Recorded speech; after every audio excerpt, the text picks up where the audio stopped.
Hello guys, I'm pretty happy to start this course now. But also I'm scared. Why? Because you see, the character is pretty complicated. But this is exciting and scary. So if you are scared of doing something, some character or something, remember, pros also have fear of those things. But before we start with the character, and I will explain things about the head and other things that we have to take care about while doing this course, we need to take care about some boring stuff, which is set up our scene so we can start working. First, I will delete the cube with X and then delete.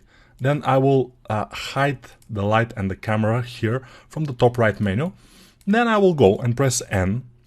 N is getting this menu out, and in this menu I will go to view, and the focal length always change to at least 88. The focal length of 50 is not working for faces, and we will do faces. When you are getting closer to the subject, as when we sculpt faces, focal length above 85 is required, and 88 is a good focal length for now. Then I will go to this menu here, which is this arrow here, and I will disable the floor. I don't need it. I will enable the statistics so we can see how many triangles and stuff we have. Then I will go to this viewport shading here, go to matcap and attribute. Attribute, matcap and attribute will allow us to see our polypaint directly into our scene. Otherwise we have to put material with polypaint with, it's a vertex paint, although it's vertex paint, yes. Polypaint is called in ZBrush, I think, and I don't remember already. I have worked with ZBrush back in the days when I was young, 10 years, but whatever. So now I'm working with Blender, so it's fine. Next thing we want to do is add a sphere. How to add a sphere is Shift A, of course in object mode, Shift A, mesh, UV sphere, and we have the sphere. From the sphere we will start working. The next thing is I'll go to Control Tab down to go to sculpt mode. So I change between sculpt mode and object mode with Control Tab. Control Tab is the spy menu, and then we go to object mode, or Control Tab down is sculpt mode. But usually when you Control Tab and immediately go left or down, you will go to either object mode or sculpt mode. So Control Tab left, object mode, Control Tab down. I'm not even clicking with the mouse, just down and up. It's very convenient when you get used to it. In the beginning, of course, it's always getting some used to it, but if you are an intermediate user, which you have to be, basically for this course it's good to be intermediate, not a beginner. You should know those things. So if you don't, of course, I'm saying them. So the other thing we have to do, my preferences is to have 1, 2, 3 assigned to a few brushes. So the first brush is 1, which is draw sharp. How to assign a brush to a shortcut? It's very easy. Just right click on the brush and change shortcut, or in this case, if you don't have a custom shortcut on your brush, you will add shortcut with here, and then you press 1, for example, because this is my 1 brush. 2 is this brush, which is the clay strip brush, you see, shortcut 2, and 3, when I press 3, is this brush, the scrape brush, shortcut 3. The other brushes I'm using with their default shortcuts, which are G for grab brush, X for draw brush, P for pinch brush, and I for inflate brush. Sometimes I press 6 for inflate brush, but it doesn't matter, 6 is not important. Because back in the days when I was using ZBrush, which was like 2 years ago, I used 6 was my inflate brush in ZBrush. And this is just a thing from the past, the historical thing. Whatever, I is also a good shortcut for inflate brush, and it's the default one in Blender. So next thing we want to do is turn on our symmetry, which means we have to turn this X on in here, X, and we are almost ready to begin. Of course, you have to have your tablet ready. My tablet is Wacom 1x Wacom.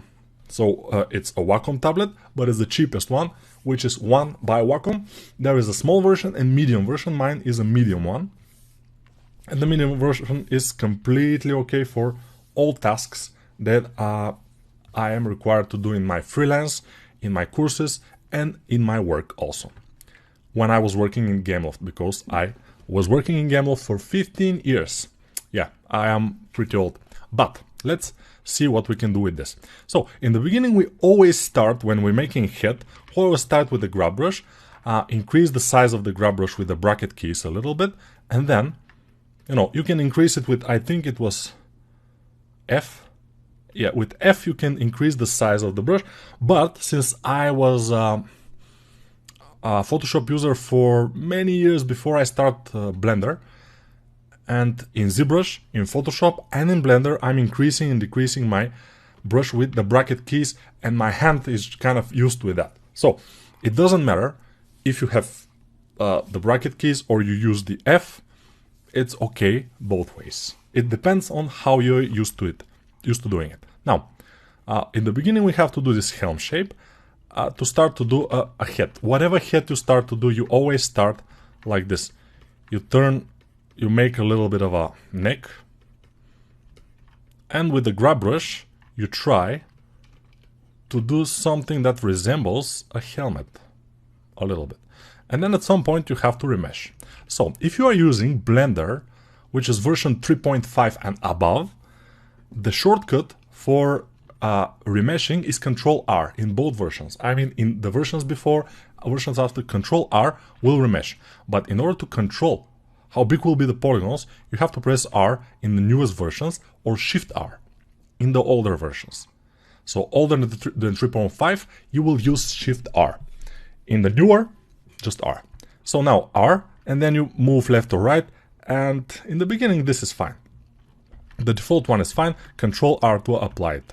And then we continue. So some people will ask, but why are you using always shortcuts? Why don't you tell us where those things are on the menus? Which is completely okay. So remesh is here. You can check it out here. You can, voxel size will be the size of the voxels. The smaller the voxels are, the more geometry you will have. You have to be very, very careful. But with R and then moving, you can see the actual polygons, how big they will be, which is very nice. I like it very much. And then you can remesh it from this button here, remesh. But the idea here is that we don't need that for now. We are using mostly shortcuts. I'm using mostly shortcuts. Maybe you don't, but you have to. You have to definitely use more shortcuts. So in the beginning, many people will do this. Let me show you the model itself, and let's concentrate on the head because we have to start the head. So the head, let me show you some things about the head. Okay, so many people will start the head by doing this, then this, and this will be the neck, and since it's a female neck, it will be thin. You definitely will need some part of the head to go back, and then the neck will come here.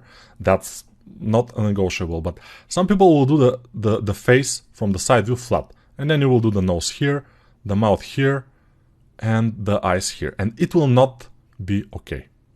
The ears in here, it will not be okay. So the thing that you have to do is do this. So the top of the head, and then here will go the mouth area. It will go forward like this. This will be your eye in here. This will be kind of your nose. This will be your upper lip, and then your bottom lip, and then your chin. You see how this is looking better than this? Yes, and nobody will explain that to you. I have never seen this explained that well, and I'm hoping that this will be okay for you. So the front of the neck, usually people are mistaking this, so pay attention.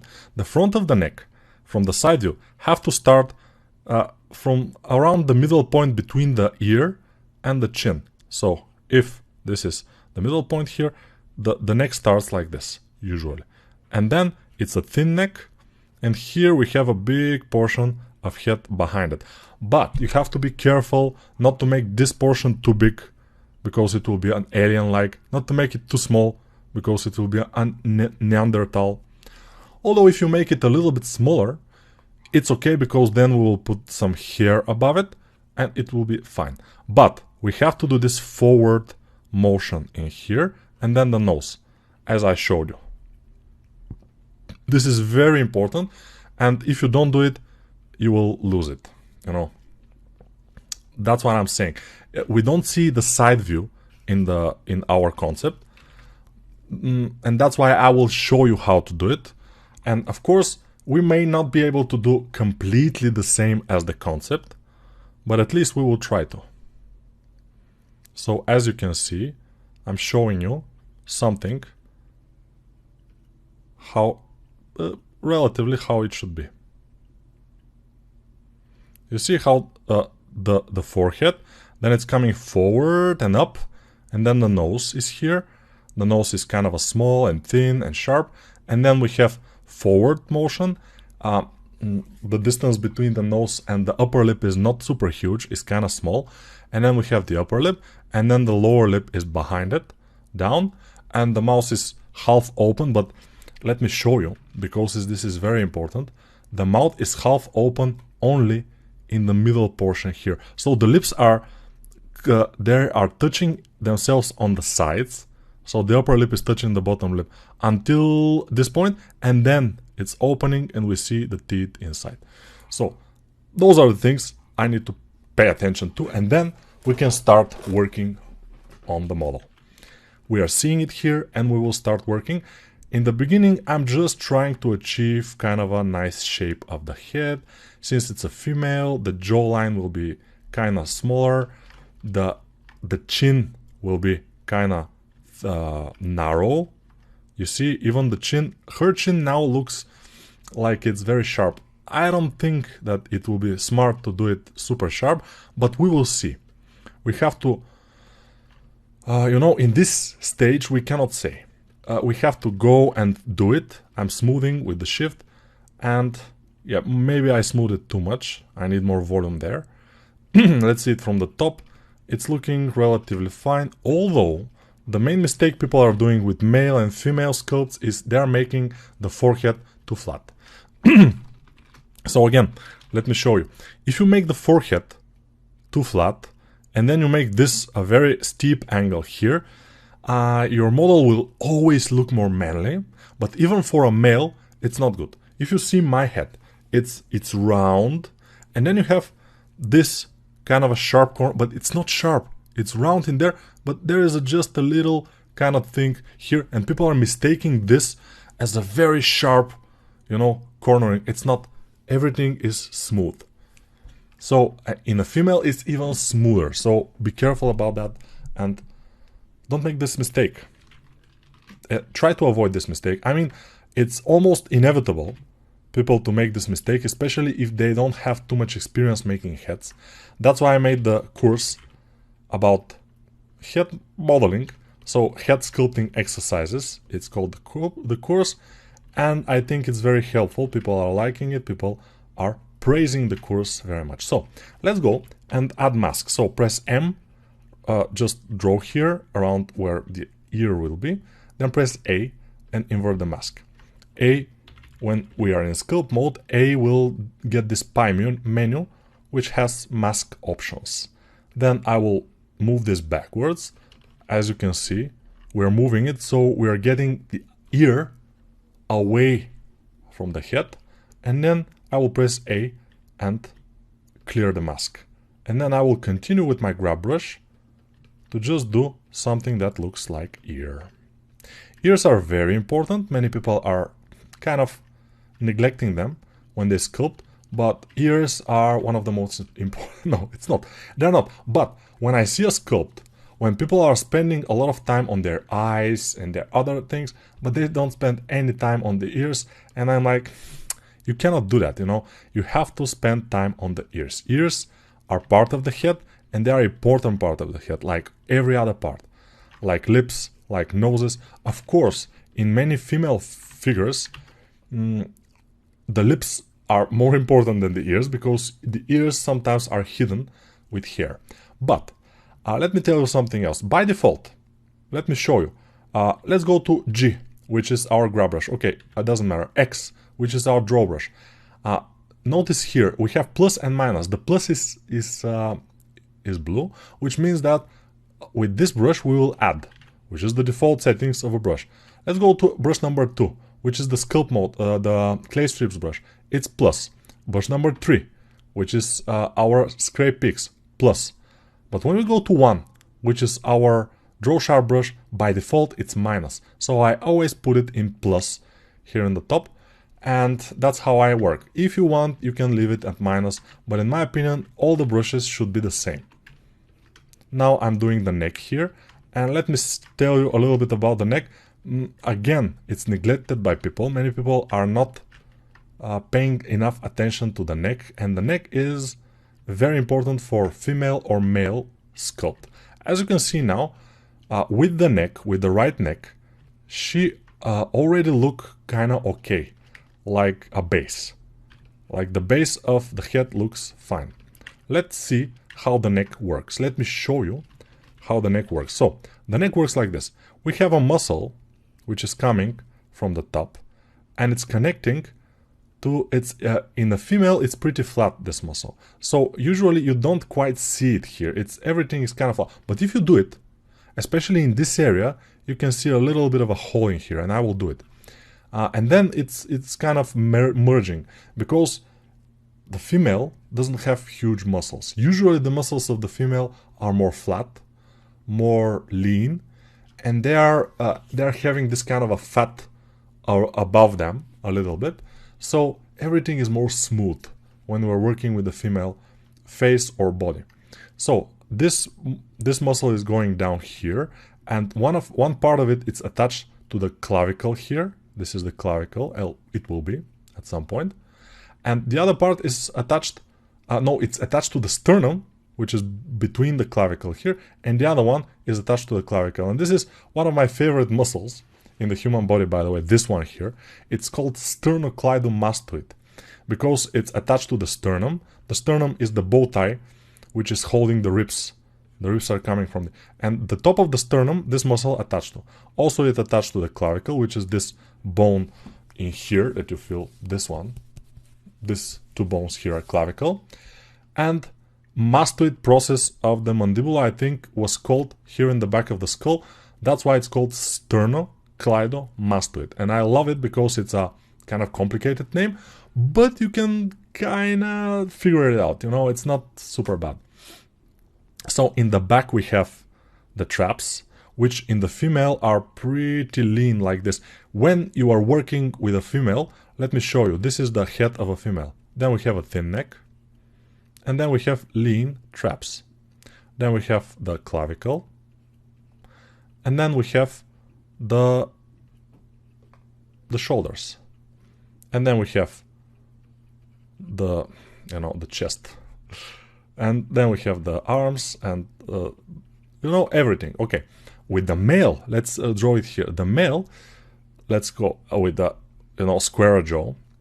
Then if we are making a strong male, as I say, and I also kind of point these differences when I'm making my female anatomy course.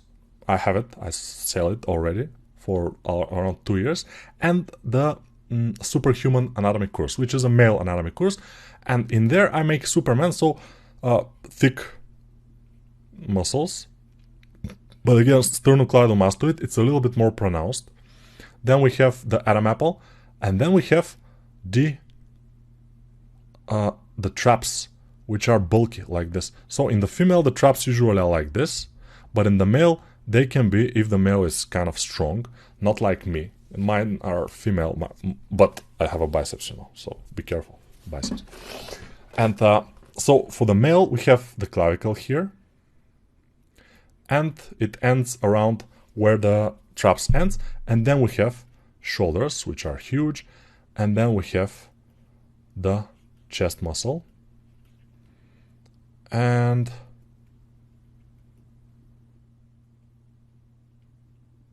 ears, very important. Ears are very important, otherwise it will look like an alien. So that's the difference. If we're making a female, thinner neck, longer maybe, and kind of leaner lines for the traps. If you have a male, thick neck, almost as thick as the head, sometimes even thicker, but if you're doing a Hulk, and then the traps are more bulky. So let's continue with our thing. So we have the traps, they're going from the back of the skull down. Let me just show you this sternocleidomastoid muscle, and then we will smooth it out, because I told you in the female you don't need to see it that much. Okay, now you see it, but never do an Adam apple on a female. It's not gonna work well. And then we have this kind of a hole in here, just where the sternocleidomastoid is meeting the sternum in the middle. Because it's a V shape, it's coming from both sides. Now, let's go and just push this area in, like this. And you can see it's starting to look more like a female form, like a baby or something. You see, females, especially some of the more stylized ones for anime or stuff, they have a very baby look. Now, in this case, we need a little bit more female, a little bit more femme fatale look, a little bit more sexy, not so baby look, you know. That's why we will do it. But as I told you, I will pull this front portion, especially with the nose, where the nose is, and I will dig in here around the nose. So the nose will stay like this. And I will just make something like the nose and push the other things back with the grab brush. And now we have something like the nose. I'm not sure that this will be my final, and I'm almost sure it will not. I will add more volume here, I will smooth.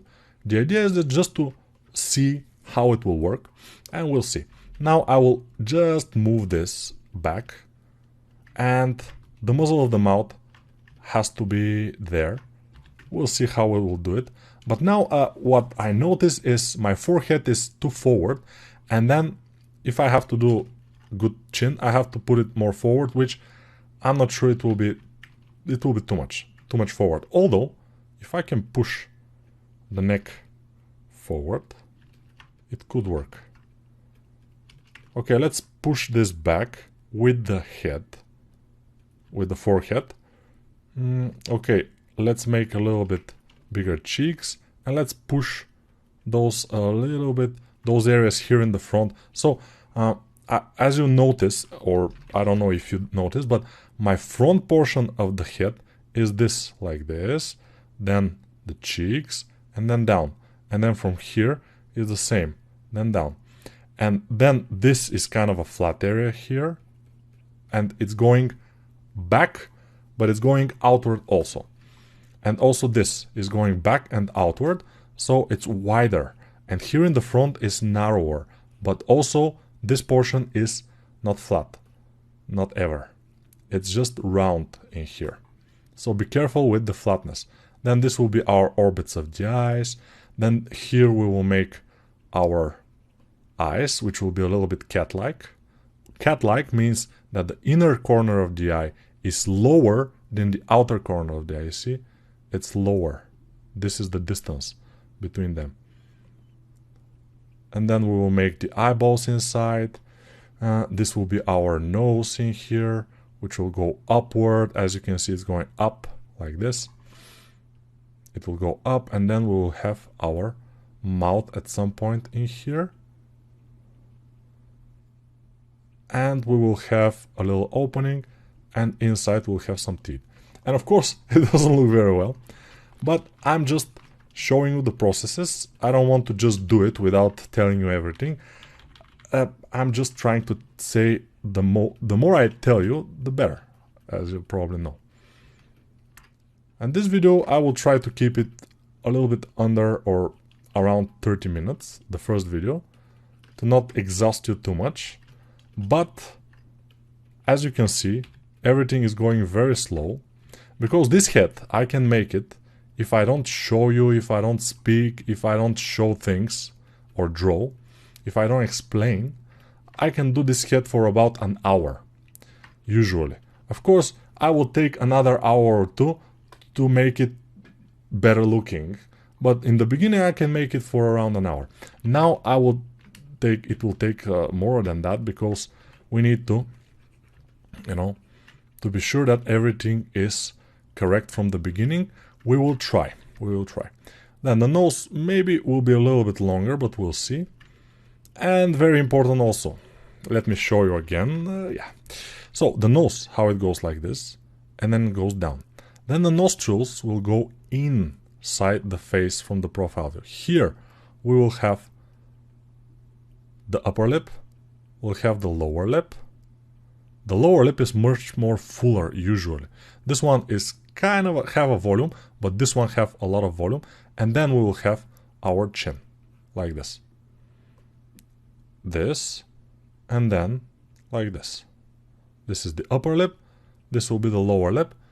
And you see it's kind of looking here, we will have this, the eyelashes, eyes, and overall, this will go forward like this. This will be one volume in here, nice. So, as you can see, I'm drawing you from all angles. I'm trying to make you understand how we will work and do it. I'm not saying that if you haven't done too many faces, you will get it right. You probably will have a lot of difficulties. Many people, even professional artists, will have a huge difficulty to make this face look good. So don't be super, bumped, or don't feel super bad if you cannot do it completely, because in order to make good faces, I cannot teach you in one course. You have to try the head exercises course. You have to try a lot of times to make faces, and this usually takes years. Usually takes, in order to make faces, you have to make hundreds of them, to sculpt them from zero. And for every face, you have to try to make better nose, to make better lips, to make the area around the lips and the nose here, because this is a very difficult area to do, around the nose and the lips. I will try to show you how to do it, because you have to push this area, you have to push here, like this, and then we have to add volume, then we have to push again, then we add volume. It's a little bit back and forth process. But at some point, when you are working and practicing, you will start getting it. From the front view, what we're trying to achieve is the eyes themselves here. This is the position of the eyes. To be around the middle of the head. What does that mean? Is, so if the head is this tall, the eyes have to be around the middle. So it's almost like this. So it's fine. Now the eyes are on the correct position. If they are lower, the top head will look a little bit too big. If they are upper than the middle point, then the top area will look very small and it will look awkward, and she will look like a male sometimes. I will even go from down and just make the neck a little bit narrower. I'm not sure exactly how narrow I need the neck to be right now, but everything is fixable in this stage. That's why I'm still keeping the model low. You see my polygons, how big they are. Don't try to increase the resolution now, because you will ruin everything. Even if I increase the resolution earlier than I have to, earlier than I'm ready, usually I am having very big difficulties after that. But since I have a lot of experience, I know the forms, I can fix it. For you, it will be a disaster, so don't do it. I beg you, don't increase your geometry before you have made kind of a good thing. But of course, I advise you also to try. Just try one head, two heads. It doesn't matter. You don't have to make one head and this will be your head and the end. And you spend like 10 hours on this head trying and be so frustrated at the end because you cannot do it. Try a lot of heads, and I'm saying that at some point you will get better. Now, I will just push this area. This will be the middle of the lips. And here I will pull a little bit up. Here I will put a little bit down. I want to have this kind of a M shape of the face, of the lips. And below the lower lip, I'm digging here, just in the middle. In the side, not so much, but a little bit here on the corners also. So we're having this. This is very, it's a general shape. It's not something specific, but it's a good start, I think. So maybe the nose is a little bit too long. Maybe I will pull it up. Maybe I will push the front lip forward, and yeah, those kind of things. But we will continue in the next video with this head.